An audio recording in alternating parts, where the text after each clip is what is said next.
terrible liability having Malachi Doherty as a friend. What am I to say? I asked him, in honour of your book. He said, just wing it. You don't just wing it in a company like this. So, On My Own Two Wheels, you've got the copy already, by Malachi Doherty, known and mostly loved by all here present. Is it about a bicycle? Yes, it's all about a bicycle. Everything you ever thought or wondered or puzzled or feared, from its constituent parts and the mechanical construction, which is a miracle of functional design, to its suitability for racing, touring, off-roading or falling off. From the concept of the bike as workhorse, as leisure transport, as style statement, as getaway vehicle, to the protective clothing necessary for the serious cyclist, including a somewhat salacious disquisition, Malachi, on chamois-lined cycling knickers and gel-filled protection pants. Ladies and gentlemen, there are bits in this book that will have you walking gingerly on tiptoe. But of course, being Malachi, it's all about pip.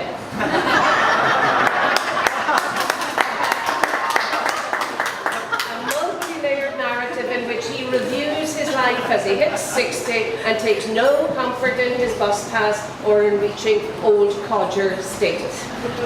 The bicycle, you see, is only the vehicle for a freewheeling exploration of his own maturation from bohemian, free spirit, footloose and freelance, whom we first met in I Was a Teenage Catholic, to middle-class stability, a wife, a mortgage, a car and common sense.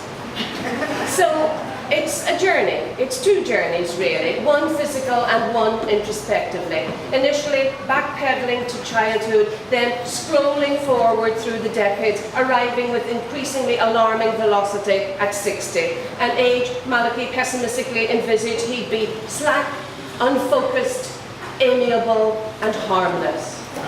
Slack and unfocused possibly, but amiable and harmless? I think not. Diagnosed with type 2 diabetes on the cusp of his 60th birthday, fairly put the wind up him. Fags, spuds and women brought him to this, he confesses gloomily. A reformed sinner, he embarks on a stringent program of diet, exercise and iron willpower.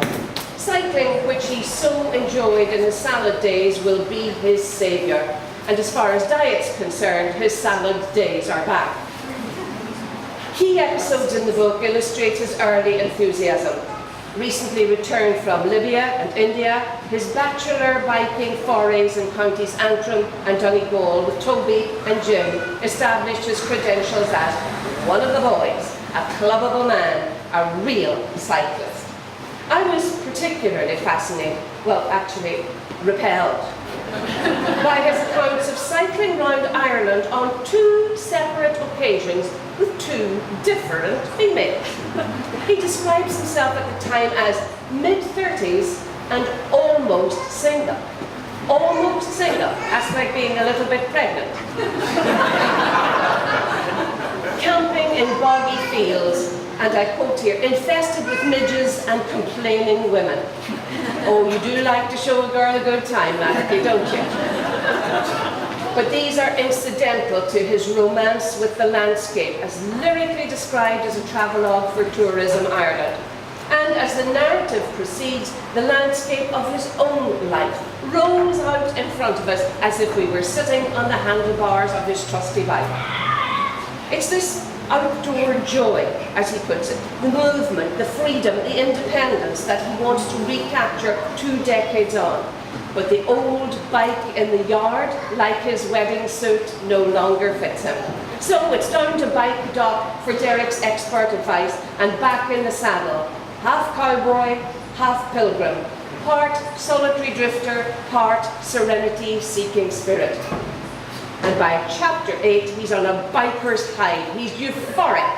It's a paean of praise to the bike that casts up parallel questions about life and death and the whole damn business. Why the compulsion to keep going beyond exhaustion?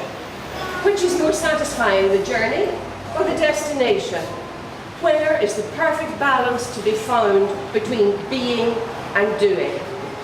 A bike-born odyssey of self-analysis, musing upon the eternal verities before falling into hedges because he didn't release his cleats from the pedals in time before stopping. I actually have no idea what that last sentence means. There's a very worrying Woodhouseian bit in which he describes tootling, the self-invented art of going nowhere in particular at a leisurely pace, practicing little tricks, riding with no hands in the park, balancing the bike with his body weight alone, and, distressingly, by chapter 8, he's starting to refer to the bike as if it's a living thing. And these tootles, these wee jaunts led by curiosity and of no fixed duration. Maureen, you are a sainted martyr. Did you never ask him?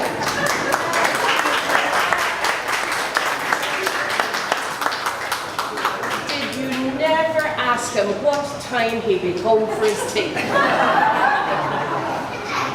Tough and wiry by this stage, he begins his geographical odyssey of Ireland, which occupies the last 3 chapters of the book. Man and bike versus variable weather, rough terrain, poor signposting, and bolshy B&B owners. Not to mention his almost masochistic degree of physical pain, lovingly described. And the telling quote, "I have developed," he says, "a sense of symbiotic bonding with my bike. My God, it has happened. He's been Flann O'Brien'd. Half man, half bike." Sustrans ought to gift him a lifetime supply of gel pants. Malachi dear, as a friend, let me say that age cannot wither you, nor custom stale your infinite variety. Every book's different, but it's still all about Malachi. There's nothing for me to do now but put a firm hand in the small of this book's back and launch it fearlessly onto the cycle path of literature.